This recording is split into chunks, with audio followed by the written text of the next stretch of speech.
ఆంధ్రప్రదేశ్ రాష్ట్రం చరిత్రలో ఒక నూతనమైన అధ్యాయానికి శ్రీకారం చుట్టబోతున్నాం. అదే 10వ ఇంటర్నేషనల్ యోగా డే. ఇది ఈ సంవత్సరం జూన్ 21వ తారీఖున ప్రపంచం మొత్తం జరుపుకునే పెద్ద ఈవెంట్. అదే సందర్భంలో భారతదేశం ప్రపంచానికి అందిస్తున్నటువంటి ఒక గిఫ్ట్ గాని లేకపోతే ఒక ప్రత్యేకమైనటువంటి కార్యక్రమం. దీనికి నాంది పలికినటువంటి ఎప్పటి నుంచో మనకు వారసత్వంగా యోగా వస్తుంది. కానీ దీనికి ప్రత్యేకంగా గుర్తింపు తెచ్చిన వ్యక్తి ప్రపంచం మొత్తం నరేంద్ర మోడీ గారు. Yoga is a science, yoga is a legacy for India. అదే సమయంలో ఎన్నో వారసత్వ సంపదలకి మనం కారణమయ్యాం.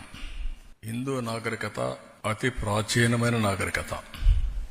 అలాంటి మన దగ్గర వచ్చి ప్రపంచం మొత్తం చదువుకున్న రోజులు రాను రాను ఇవన్నీ కూడా అనేక దాడులతో లేకుంటే వేరే వాళ్ళ పరిపాలనలు ఇవన్నీ కనుమరుగయ్యే పరిస్థితి వచ్చింది. అలాంటి ఒక్కొక్క దాన్ని మళ్లీ గుర్తింపు తేవడమే కాకుండా ప్రపంచానికి దీని విలువ చాటి చెప్పించి వాళ్లు కూడా అమలు చేసే విధంగా తీసుకొచ్చిన ఏకైక వ్యక్తి నరేంద్ర మోడీ గారు.